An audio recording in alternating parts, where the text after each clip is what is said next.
Estamos de volta com a leitura do livro O Céu e o Inferno, um livro escrito por Allan Kardec e pelos Espíritos. E a gente está na parte, né, num capítulo novo. Antes da gente entrar para falar sobre isso, a gente vai fazer uma oração. Essa oração é uma prece ao Arcanjo Gabriel. E é como se fosse uma comunicação do próprio arcanjo pra gente, tá legal? E a gente vai ler ela e tentar compreender a mensagem que o arcanjo traz. Ela foi uma mensagem que foi ditada e foi publicada na revista Espírita, tá bom? Ela é a seguinte: eu sou Gabriel, o anjo do Senhor, que me encarrega de vos bendizer, não por vossos méritos, mas pelos esforços que fazeis para adquiri-los. A vida deve ser um combate. Não é necessário jamais deter-se, jamais oscilar entre o bem e o mal. A hesitação vem dos maus espíritos. Coragem, pois. E quanto mais encontrardes de espinhos em vosso caminho, mais esforços vos serão necessários para prosseguir. Se ele fora semeado com rosas, que mérito teríeis diante de Deus? Cada um tem seu calvário sobre a terra, mas nem todos o percorrem com essa doce resignação de que Jesus nos deu exemplo. Ele foi tão grande que os anjos se emocionaram. E os homens apenas vertem uma lágrima a tantas dores. Ó dureza do coração humano, mereceis a semelhante sacrifício? Lançai vossa fronte na poeira e gritai misericórdia a Deus, 1000 vezes bom, 1000 vezes doce, 1000 vezes misericordioso. Um olhar, ó meu Deus, sobre a vossa obra, sem isso ela perecerá. Seu coração não está à altura do vosso, não pode compreender esse excesso de amor de vossa parte. Tende piedade, tende 1000 vezes piedade de vossa fraqueza. Levantai a sua coragem por pensamentos que não podem vir senão de vós. Bendizei-os, sobretudo, a fim de que carreguem frutos dignos de vossa imensa grandeza. Hosana ao mais alto dos céus e paz aos homens de boa vontade. Assim é que terminarei as palavras que Deus me ordenou vos transmitir. Sede benditos no Senhor, a fim de que desperteis um dia em seu seio. Obrigada, querido arcanjo Gabriel, pelas suas palavras.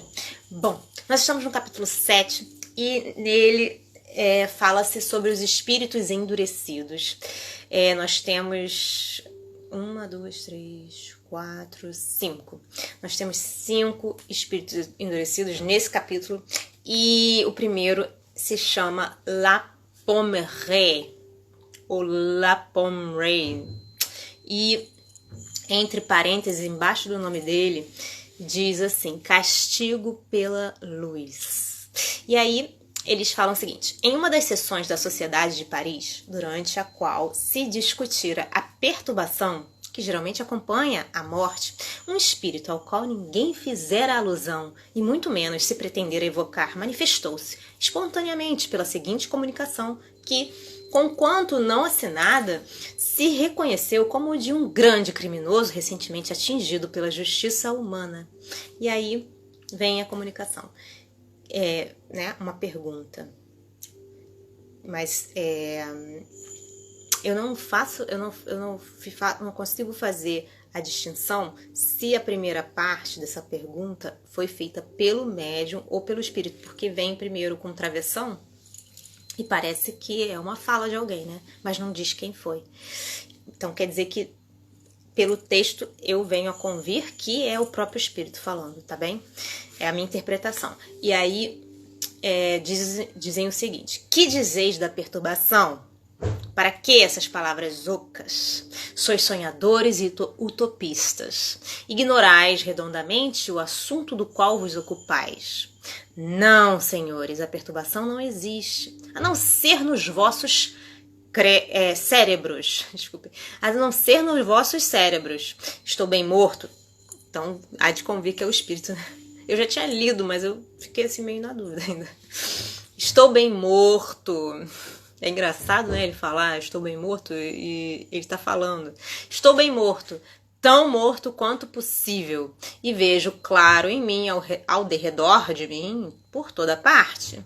A vida é uma comédia lúgubre. Insensatos os que se retiram da cena antes que o pano caia. A morte é terror, aspiração ou castigo, conforme a fraqueza ou a força dos que a temem. Afrontam ou imploram. Mas também é para todos amarga e risão. E aí vem outra comunicação, porque está entre aspas, tá? Pode ser uma segunda vez que ele vem e fala. Ele diz assim: a luz ofusca-me e penetra, qual flecha aguda, a sutileza do meu ser. Castigaram-me com as trevas do cárcere e acreditavam castigar-me ainda com as trevas do túmulo, se não com as sonhadas pelas superstições católicas. Pois bem, sois vós que padeceis da obscuridade, enquanto eu, degradado social, me coloco em plano superior. Eu quero ser o que sou, forte pelo pensamento, desdenhando os conselhos que zumbem aos meus ouvidos. Vejo claro, um crime é uma palavra. O crime existe em toda parte. Quando executado pelas massas, glorificam-no e, individualizado, consideram-no infâmia. Absurdo. Não quero que me deplorem. Nada peço. Lutarei por mim mesmo, só, contra esta luz odiosa. E assinado aquele que ontem era um homem. Quer dizer que ele acha, antes de continuar no texto, o que eu percebi é que ele acha, né, que se o crime for acolhido por todos, ele existe em toda parte, ninguém liga para ele. Mas se individualizam o crime, aí é um absurdo. As pessoas consideram isso uma infâmia, né? É bem uma hipocrisia do ser humano. E esse espírito, por mais endurecido que ele esteja, ele faz... ele reflete, né, sobre algo que faz sentido. E aí, voltando ao texto, eles falam o seguinte: analisada esta comunicação na assembleia seguinte, reconheceu-se no próprio cinismo da sua linguagem um profundo ensinamento, patenteando na situação desse infeliz uma nova fase do castigo que espera o culpado. Efetivamente, enquanto alguns são imersos em trevas ou num absoluto insulamento, outros sofrem por longos anos as angústias da extrema hora, ou acreditam-se ainda encarnados.